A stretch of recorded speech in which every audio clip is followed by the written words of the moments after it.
Let there be light, and welcome to Living Essence. I am Sarantarananda. Today I'm talking about the 5 ways that the ego prevents you from healing. And the ego really is just about the only thing that can prevent you from healing. And how does it do that? Well, one, you first need to understand, and by bringing understanding, we can actually begin the journey of healing. So I'm going to bring understanding in. And the first reason that the ego is able to prevent you from healing is that the ego needs to be right. And in one way, the easiest way to be right is actually to be wrong.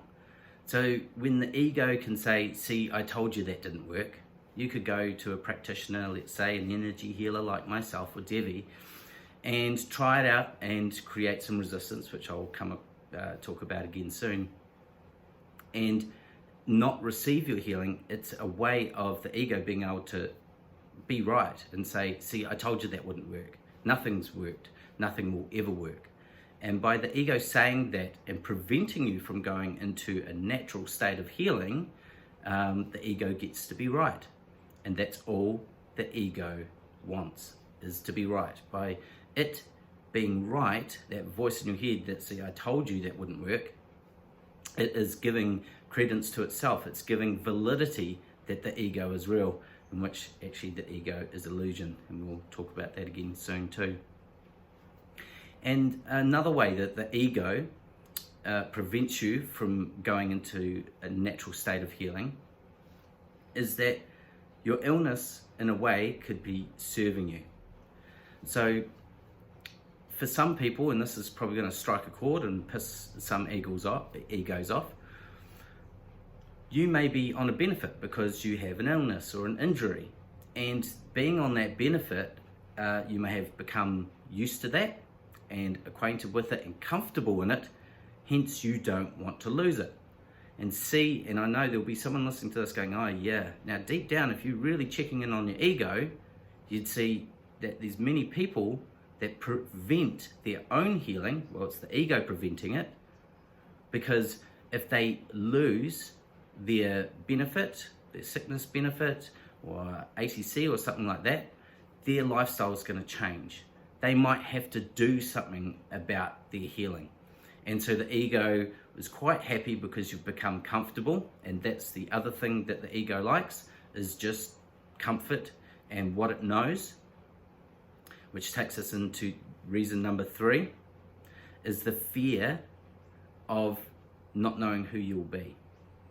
See, again, coming out of reason number 2, if you are no longer on your benefit, you might have to find a job, and you may not want to find a job. There may be resistance there to finding a job because maybe you feel like you're not qualified. But see, then the ego is not allowing you to look into the opportunities that could be there to study or move into an area of work that you could be quite capable of doing, but you believe you're not. And see, the ego is all belief. The ego is about belief, because belief is about what you've been told or learnt, but not about your innate knowing within yourself, because the ego takes you away from the heart and keeps you up in your head. And a lot of illnesses and sicknesses are there because of what's happening up here. Keeps us in the illness, so it can, number 1, be right. Number 2, it can be serving you. Okay, to be sick could be serving you in some way to keep you in a state of comfort. And then number 3, there's that fear, which all fear is ego, is the ego entity. It's that fear of not knowing who you'll be or what's not familiar, because the ego only likes what is familiar. And fear rises when you don't know what's going to happen next. But when you look at nature, all of nature never really worries about what's going to happen next. It deals with the moment in the moment. And that's what the ego cannot do, because the ego cannot fathom the present moment.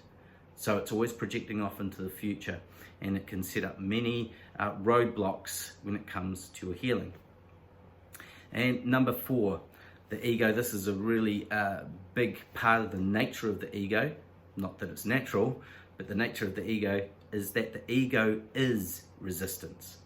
And because the ego needs to gratify itself and try and try to validate itself by trying to present itself as something real and not just a thought construct, it wants to create resistance to anything else that it doesn't know.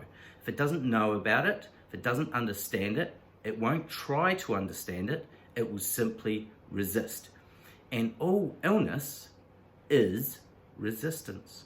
I'm going to say that again. All illness is resistance. It's a resistance within the body. So to undo that, the illness that's within you, the first thing that you must do is remove all resistance. Now, myself and Debbie, as energy healers, that's what we do. Even if it is Bowen therapy or fascia release, what we're doing is we're releasing the resistance in the body. Then by using energetic medicine, we're releasing resistance within your energetic field. And then by using QFT, we're removing resistance within the mind of emotions. So we have, number one, the ego needs to be right. To validate itself, it must be right, and the easiest way for it to be right is to be wrong, so it can turn around and say, see, it didn't work. Number two is that the illness is serving you in some way. Check that out in yourself. If you can see that your illness is serving you in some way, then you may need to talk to someone about that. You may want to sit with a mystic and have some bombs dropped on your belief systems so that the ego can move out of the way and you can come back to your heart. Number three, it's that fear of the unknown. The ego, the fear of the unknown. Who will I be when I'm well? What will be required of me when I'm well? Those sort of things bring up fear because it's the unfamiliar, and the ego only likes that which is familiar. And also, ego is resistance. It is basically embodied resistance. It's resistance within the mind, resistance in the body, and resistance within the soul. And then, just to really make this clear, the ego is always trying to present itself as something that's real. That's a real thing, and it's not. It's simply thoughts and memories. Now, are thoughts real? They can become real, they can become manifest. So the way that the ego is running things can cause things to manifest. Because the ego wants to be right upon what you've been taught and believed by society, not your heart space, then it's going to want to try and manifest that, because it will say, well, see, there it is. And that means I'm real. But without thought, are you still there? Yes, you are. And without thought, what are you? Peaceful. You are peace. Your nature is peace. And the ego does not like peace, because the ego needs a problem to solve. But it will only solve it within the ideas and knowledge that it's gained from the world. So you're trying to solve the problem with another problem. So the ego is illusion trying to present itself as real. And what happens is you manifest an illness that's actually come out of an illusion.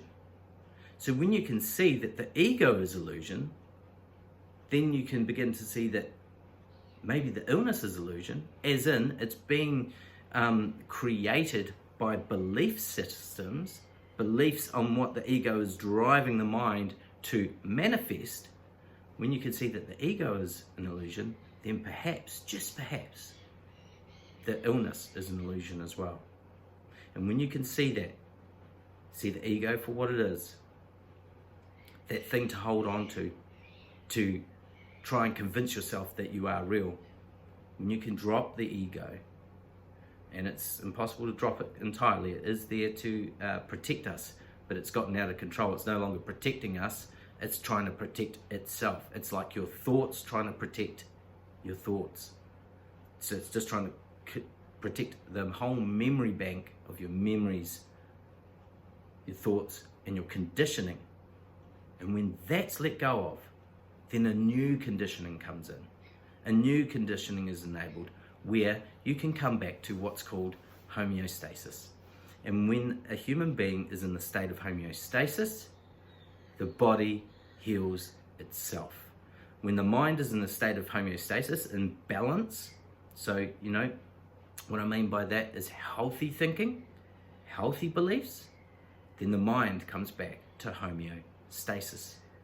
And when you come back to your heart and you realize that you are not the mind, but you are that which is aware of all that is going on, that you are, in fact, what the universe does, and you be what the universe is, then resistance releases and homeostasis comes back to the soul. So if this was a little bit hard to grapple with, maybe watch the video again, watch some of the other videos on this channel on ego. But please, if it struck a chord and if it upset you, then I would say there's something there to investigate and sit with. You don't have to try and solve a problem. Sometimes simply being in the state of acceptance can help you see that there is no problem at all. I'm sending you all so much light.